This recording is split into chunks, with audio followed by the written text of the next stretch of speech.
Hey there, it's Jesse, and in my video today, I am going to be counting down all of Madonna's studio albums, and I'll be ranking them from the worst to the best.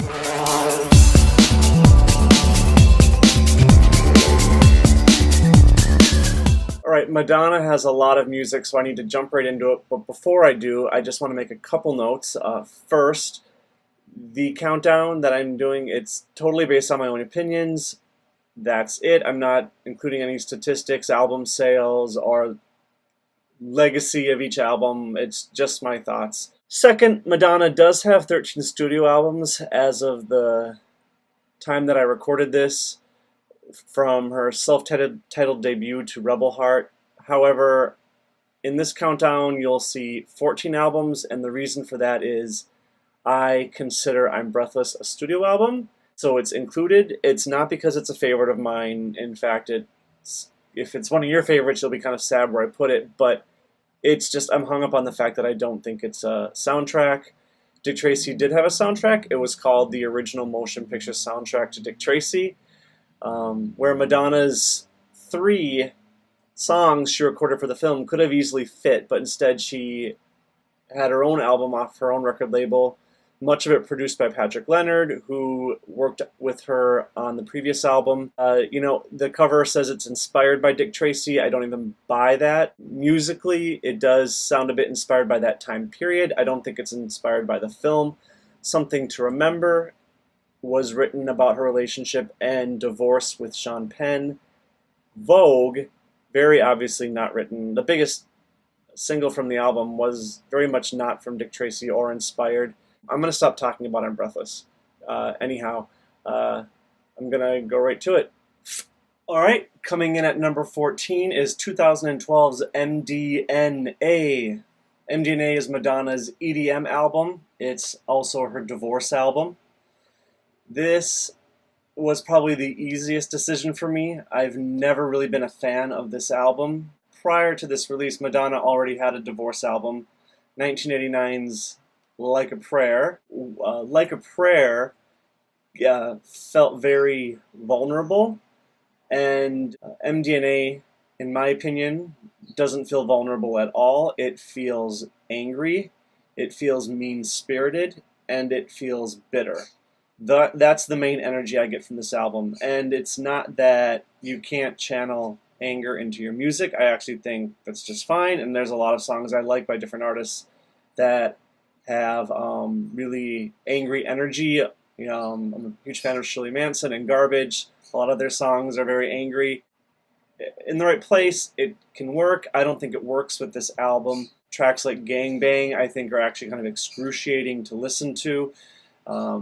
They're almost there, but it's just Madonna's own rage kind of takes over the song, and I think, in my opinion, ruins it. The violent kind of motif carries into the bonus tracks, with tracks like Beautiful Killer, which I think is supposed to be a metaphor, but it's still, that same kind of mood is there. This track ends with a gunshot. And then you have right in the middle of the album, I Don't Give a Fuck, which is also angry and bitter sounding, and to make matters worse, it's EDM. I love dance music as much as the next gay guy. I love electronic music even more. I really don't like EDM. It's a genre, it's a subgenre within dance music, and to me it's always felt commercial, and I hate saying that because I know pop in general is commercial, and it's just it's very boring to me, and that's how I feel about a lot of music on MDNA. I do love the album art, though. I think it's fantastic. And on a high note. All right, coming in number 13 for me is 1990's I'm Breathless, an album that I actually loved a lot when it first came out back in the day. But I was also 13 years old then, and I liked campy, cheesy things. It's not a favorite for me anymore, though. I'll tell you that. I still really love Vogue and the ballad Something to Remember. And I'm also a really big fan of the opening track, He's a Man. I think that song is super sexy. It's kind of got this vamp quality to it, which is really neat. I really wish she would have actually performed that song in the film instead of Sooner or Later, which is a song for me. But anyway, those three tracks I do like quite a bit, but I can't really listen to much else of the album. I'm kind of indifferent, lukewarm feelings towards the three songs from the film, which is more Sooner or Later and What Can You Lose? What Can You Lose being my favorite, I guess. But the rest of the album, I don't listen to. I don't listen to the single Hanky Panky at all. I guess it's kind of funny and whatever, and I really just like the other comedy tracks, I guess you could call them. I'm Going Bananas, Cry Baby, where she does like a cartoony sobbing in it, and then Now I'm Following You, which has Warren Beatty in there. These are like comic relief tracks, I guess, filler. They're each like 1 or 2 minutes long. They just give the whole album a side project feel to it, I guess. And it's not. It's a studio album, damn it. So, yeah, it's got a great cover again. I do love that cover. But yeah, not a favorite for me, coming in at 13. All right, moving on to number 12 is 1994's Bedtime Stories. This album, for me, one of the problems I had with it was a problem I had with this period of time for her. So the 1990s are bookended by two of my favorite Madonna albums, but right in the middle of the decade was just like this really long period of crappy ballads. And I don't mean crappy in that they're not good ballads. I mean crappy in that there were so many of them. You had the ballad collection, and then you had the Evita soundtrack, and then you had this album, which to me was just too ballad heavy. And I like my Madonna dancey. I like my Madonna a little more high energy. And I'm not saying I don't like her ballads. It's just, it's a combination of the fact that it was ballad heavy and that it was that kind of babyface sound that was happening at the time, which I didn't really care for that specific kind of ballad sound. I mean, the album is very dated sounding. I don't like Take a Bow. I've never liked Take a Bow. And it kills me that it is, of all her singles, the longest to sit at number one. The album, though, did have some positive things to it. One of them being all the music videos from the album were awesome. And in fact, I think this is kind of like the pinnacle, the peak of her music videos. I think every single video for this album was beautiful and sold the song. A song like Human Nature, which I think is an annoying sounding song. Great lyrics, great, but the video is what sold it for me. The album does have tracks I like, though. I really do like Secret. I like Survival a lot, a great opening song. I also am a fan of Inside of Me, which is actually written about her mom and her mom's death. And then my favorite track on the album is the title track, though, Bedtime Story. It sticks out like a sore thumb in this album and doesn't really work at all, but it's just such a fantastic song. It's one of my favorite singles, one of, I think, Madonna's most underappreciated songs as well. So yeah, number 12, Bedtime Stories. Now number 11, an album that I wish could be in my top 10, but it just isn't so. 2003's American Life. This album, in my opinion, is Madonna at her most political, creative, and daring. I think this is Madonna's most subversive album. I love the meshing of folk music with that electronica sound that was kind of big at the time. I really liked what she was going for with the album. I think for the most part it's a pretty cohesive piece. It isn't in my top 10 though, because there's some tracks on here that drag it down a bit. There's a song on here, I'm So Stupid. It's just funny that it has the word stupid in it, because I think the song is stupid. I don't think anyone wants to listen to Madonna's voice frozen, sounding like a car alarm for 30 seconds. I don't know if that was on purpose. I do feel like a lot of the album is intentionally kind of sour and intended to be kind of a difficult listen. That, though, is unbearable. The rap in the first song bothers me, the opening track. In a way, I get it. I know she was trying to be ironic. Madonna does love being ironic. It comes off like she's just a rich person listing the things she has. And it doesn't help. I think part of that problem is her delivery of the rap. She sounds like a white mom trying to sound tough. That's just what it sounds like. So it's I think so. I think part of it's the lyrics. I think part of it's the delivery of the rap, but it kind of ruins it for me. And I do like that song. Otherwise, I'm not a huge fan of Hollywood. I think it's kind of vanilla. I just think it's kind of boring on an album that otherwise has a lot of standout tracks. I love Nobody Knows Me. I think it should have been a single. I think it should have been the lead single. Nothing Fails is a beautiful ballad. It belongs right in there on the Something to Remember collection. It's one of her best. My favorite song on the album is Intervention, a song she wrote either for or about her son, who was born in between the previous album and this one. And another really great song on this album is the closing track. And at this point in time, I want to say that on a lot of Madonna's good albums, she saves the best for last, and it's no exception on this album. Easy Ride is such a cool song. So you already have like the kind of like folksy acoustic guitar sound, and then you have the bleeps and blurbs of Mirwaz's electronic music, and then over that you have really dramatic sweeping strings that she's stuttered in and out with the beat, and it's just kind of it's a cool effect. And I also like the message in the song Easy Ride. I've had someone looking back saying, "Hey, I've had a really difficult life, but I wouldn't want it any other way." It's you don't want an easy ride. It's those things that make us who we are, how we deal with the challenges in our life. I think I'm probably reading more into it than I need to, but that's what I get from that song. I think it's great. What else? I think that's all I have to say about American Life. Again, I want to like it more than I do because I really love the effort she put into this album so much. And at number 10 is her 2008 album, Hard Candy. I'm thinking of Celebration, maybe. This album I don't have on vinyl. I haven't bought it yet. I just started collecting vinyl recently, and this album is kind of hard to find and kind of expensive. I've got a printout, though, to remind you what it looks like.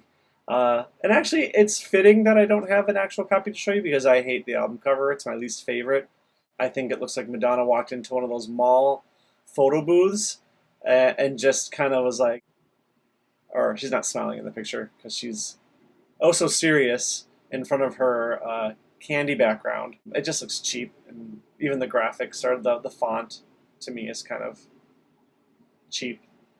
But I don't feel the same way about the music, although I did when it first came out. So a couple things had me not looking forward to this album. The first being I knew she was working with Pet Shop Boys on her next album, and then at least I heard that she was, and I believe it was supposed to happen.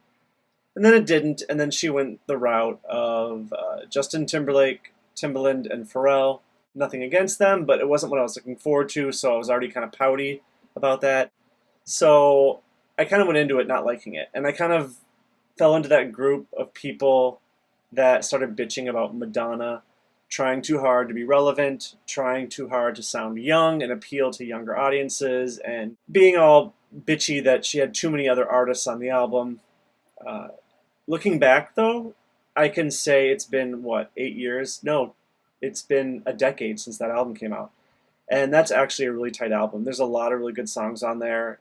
The end product is a good album. I actually listen to a surprisingly lot. I really enjoy songs like She's Not Me, Incredible, Dance Tonight. I'm not as big a fan of the singles, but of the three, Give It To Me is really good. Favorite tracks on the album, hand down though, are the two closing tracks. She saved them for last. Devil Wouldn't Recognize You and Voices are sublime. They're really, really good songs. So yeah, anyhow, I've made peace with Madonna doing albums like this because she can do whatever the hell she wants. I don't want her to compromise, and I'm kind of tired of the whole ageist comments about who she works with. Because at the end of the day, I really don't think Madonna has changed much. She works with young, up-and-coming, talented people all the time. The only difference is she's getting older. So thereby, the age gap is bigger, and it looks like she's trying, you know, like she's trying too hard to get younger audiences. When in fact, I think she's just doing what she's always done, and that's what I have to say about that. All right, number 9 is Like a Virgin from 1984. This is probably her most iconic album. This is the album that catapulted her to superstardom, and this is the album that introduced me to her. My mom had it on vinyl when I was a kid. I was like 7, 8 years old at the time. I remember watching Material Girl on MTV. This album is great. It's such an iconic cover, album sleeve, and the Material Girl video was the first of many, many music videos where Madonna does homages to film. In that case, it was Gentlemen Prefer Blondes, the song Diamonds Are a Girl's Best Friend. I like this album. It's not as much as the top 8, but I like it a lot. Standout tracks for me are, again, the last two, Stay and Pretender, especially Stay. Stay is fucking rad. In general, side 2 is the side to listen to here. Dress You Up was my favorite single, not included, kind of snubbed on the Immaculate Collection, later redeemed by bringing it on the Celebration album. My other favorite single from this album was also kind of snubbed, and that's Angel. Liked it way more than the 2 lead singles. It has never been included on any compilation, even though it did hit number 5. Part of that is probably because it's B-side, Get Into the Groove, a little more famous, and did a little better, especially in the UK. I don't have a heck of a lot to say about this album, and because I'm running over on time, I'm just going to keep going. Everyone knows this album. There's not a lot I need to say. I guess the only thing I could say is, as far as things I'm not a big fan of, I'm not a big fan of the song Material Girl. I think, like Human Nature, it's the video that sells it. It's kind of an annoying song. And her cover of Love Don't Live Here Anymore, it's just, to me, it's kind of whiny. I don't really like it. And in that case, the music video did not save it. You know, you don't take a boring song and then shoot that kind of a music video. What were you thinking? Number 8, music from the year 2000. This album has kind of grown on me. Anyhow, Don't Tell Me What It Feels Like for a Girl, second and third singles from the album respectively. Over the years, especially recently, they've really, really grown on me. I play them all the time, both of them. I really like them a lot. Especially What It Feels Like for a Girl. It's probably some of her smartest lyrics in that song. Don't Tell Me is just such a sweet song, such clever lyrics. It's really fun. Other really good, strong tracks on this album, the closing song, Gone. Actually, the last 2 tracks, the one before that, Paradise, which was also included in Miroir. I think I'm butchering his name. Shut up, I don't care. He had a debut album come out around the same time, and he included Paradise on it. But the reason I say that is because my friend had a copy of Paradise prior to the album coming out, and me having not heard anything from it yet. I think maybe I'd heard music.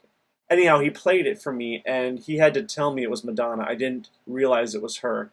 I loved it. I thought it was the coolest thing, and it's kind of goosepimply when you hear something and you don't recognize it right away as the artist you like. Like, it was kind of cool. It told me she was going in a totally unexpected direction, and she did. The track Impressive Instant, it's also a strong track I like a lot. Even the more kind of safe tracks on there, like Runaway Lover and Amazing, still really good songs.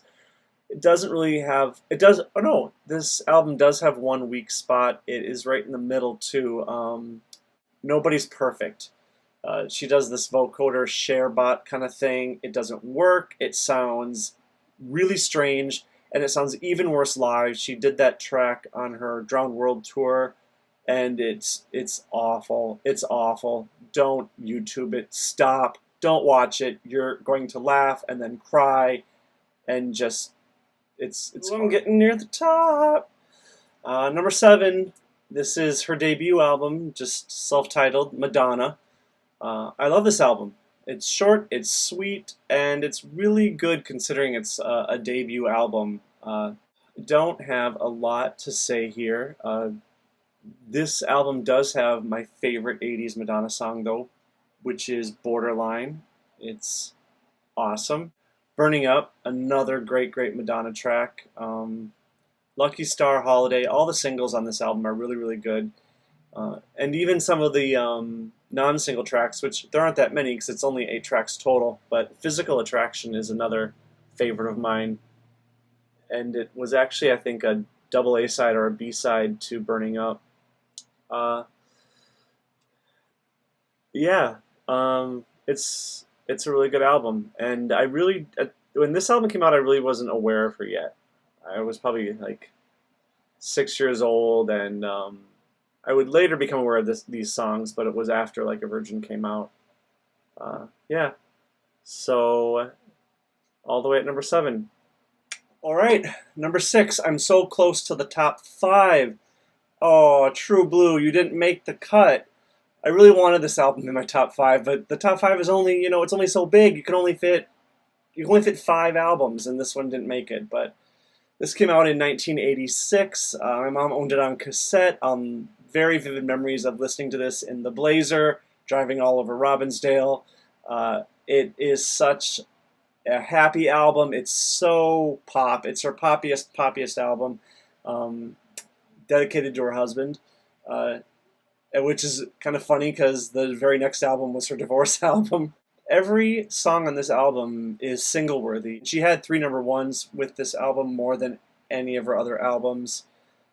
This album also, if I can trust Wikipedia, is her album with the highest sales internationally. So yeah, makes sense. The album kind of came out right in the middle of what I call Madonna's imperial phase. There was the pre-Madonna phase when she was in Emmy and Breakfast Club, and her first album is kind of in there because she wasn't really huge yet. But then from Like a Virgin straight through to probably A League of Their Own Time, it's her imperial phase. She couldn't do any wrong. And this album is right in the middle of that, and it was kind of at the height where every Madonna song was just all over the radio. So, and I love that Herb Ritts photo. I love this cover. This is my favorite Madonna album cover. So yeah, True Blue, number 6. Observation. I like talking a lot more about things I don't like than things I do like, apparently, because these reviews are getting shorter as I get closer. I'm in the top 5, and here we have Rebel Heart from 2015, an album that I'm sure plenty of people watching, if anyone's watching this, is like, no, you made a mistake here. This should be at the bottom. I don't give a... I love this album. I really do. I think the album's only fault is it's too cumbersome. It's a little too long. It didn't need to be 19 fucking tracks, which I'm saying 19 because the version that has the title track should be the official version. I think that's the bonus version or something. It's 14 tracks on the album. Yeah, it's so confusing. It's just so much. And then I think there's even like a bonus EP that adds an additional 4 or 5 songs. There's just a lot of songs here to deal with, and some of them could have been shed. For example, Bitch, I'm Madonna, which was a single, and it's, I guess, a fun song. Again, Madonna's trying to be ironic and humorous, and I think whenever Madonna does that, it's not funny. Holy Water, again, I think there's supposed to be tongue-in-cheek humor there. I think the song is dumb. Bitch, Get Off My Pole is a horrible line. It's not quite as bad as My Sugar Is Raw, but it's really close. There might be 1 or 2 other tracks. You could have cut this down easily to like a 12-track album and just had the best, and it would have been amazing. Sounds like I'm kind of ripping on the album, but the remaining tracks are so strong, doesn't matter. I mean, Living for Love should have done far better than it did. I think the fact that she's well into her 50s when this album came out, and that it was leaked, and that she's kind of a fool on Instagram. I think there's a lot working against her right now, and that's why that song didn't do as well as it should. Ghost Town, another solid Madonna ballad. Both these, I think, could have been top 10, top 5 songs. It wasn't meant to be, but and favorite track. Those aren't even my favorite tracks, actually. Hold Tight, Wash All Over Me. I really love Body Shop. Madonna has this knack for creating, writing, producing really great, whimsical, summery, effervescent light songs. And I'm talking about songs like Body Shop, but also Borderline, Cherish, uh, Angel, True Blue. I have like a separate Madonna playlist of just like her bubbly, happy, summery songs, and Body Shop is certainly one of them. Uh, yeah, this album, I'm sad that it didn't do as well as it did commercially and with her fans. Even her fans kind of tore it up a bit. I do think, though, it's going to end up having a similar legacy to Erotica and American Life, in that down the road it will be seen in a much better light, because it's a really good album. It really is. Number 4. Keep doing that with the mouse. Confessions on a Dance Floor from 2005. Why? Because I'm gay. Moving on to number 3.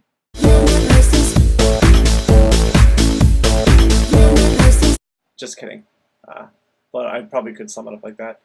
I love this album because it's continuous play. I love it because it's probably her most cohesive. It almost could be considered a concept album if disco were a concept. Hung Up, the lead track, and the first single and the first track on the album, it's just like a unicorn covered in glitter exploded into a rainbow. It's fantastic. Pet Shop Boys remix Sorry. I love that happened, and I wish there was more interaction there between those two communities. My favorite tracks on this album are Forbidden Love, Let It Will Be, and Get Together, Jump,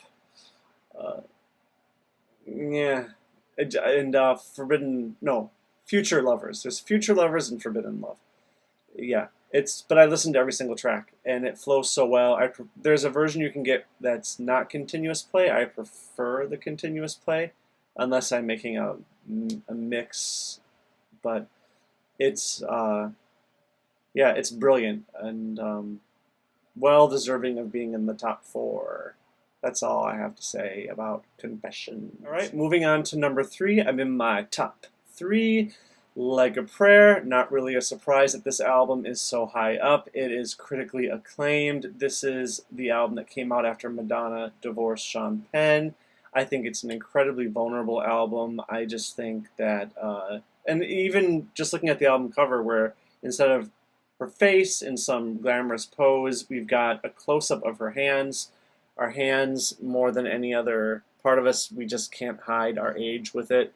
So I think that was really brave of her to do, but it just goes hand in hand with just I have the mouse on my face, with the overall mood and the theme of the album. Favorite tracks include Promise to Try, which is about her mother's death. She's sung about that several times throughout her career, but this is the first time she did, and it's beautiful. If I'm in the right mood, this song can make me cry. Till Death Do Us Part is about her violent relationship with her husband, Sean Penn. Oh Father, beautiful, beautiful song. The video I love. It's homage to, I say homage, but for lack of a better word, Citizen Kane inspired music video, black and white, very pretty. I love Keep It Together. It's my favorite single on the album. Another one of my favorite singles in all of Madonna's catalog. This album came out right around the time I was about to be a teenager, and I think I was like 11. My parents had just bought me a CD player, and this was the first CD I bought. So there's a lot of like fond memories with going to the store and buying this, and because all of her previous albums my mom had owned, they weren't mine. I was just listening to them, but this was mine, and so it was kind of just yeah. And this is also like the passing of the torch too, because then with each subsequent Madonna album, my mom kind of was less and less of a fan, and I became more and more of a fan. So yeah, this is a wonderful album, and it deserves all the praise it's gotten over the years. The sun is set in front of me. Can you tell? That's how long I've been videotaping this. I am ridiculous.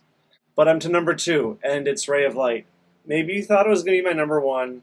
It's not. But it's close. So, Ray of Light, aside from bringing her Grammy Award winning, reviving her career, every critic loves this album. I mean, and it is. It's amazing. But the other thing that it gives this album some like personal connection for me is this came out in '98. I graduated high school at the end of '95, and around that time I came out of the closet. This was her first album to come out for me as a gay man. This album came out at a time where I was kind of just discovering the gay scene and queer culture and going to gay bars, and just a lot was happening for me at this time, and this album was like a soundtrack to that period for me. And I think it was just so fitting that, you know, I had this going on in my life, and this album is kind of about change. And, you know, Madonna is singing about finding spirituality, which was not something that was happening with me, but it was kind of like a similar kind of storyline, if you will. You know, she sings about traveling down this road, watching the signs as I go. These kind of lyrics really connected strongly with me because I felt like I was in search of myself at this time period, and so was she. This album, I just think it really connected with me on a lyrical level. I also loved the music videos. I loved the remixes. I love that it was electronic. I love electronic music, and it was dance, but in a good way. It wasn't crappy EDM. The McDonald's of music. Yeah, it's just another album where I feel like it's appropriately praised for how good it is, because it was really good. Yeah, Ray of Light. My second favorite Madonna album of all time. Erotica. Romance. If Ray of Light was the album that came out when I first came out as gay, Erotica was the album that came out when I started thinking, I think I'm gay. And then this album really helped me figure that out. This album, like I said earlier, it's kind of like the other bookend to the 90s for me with Ray of Light. And this really ended Madonna's imperial phase of her career.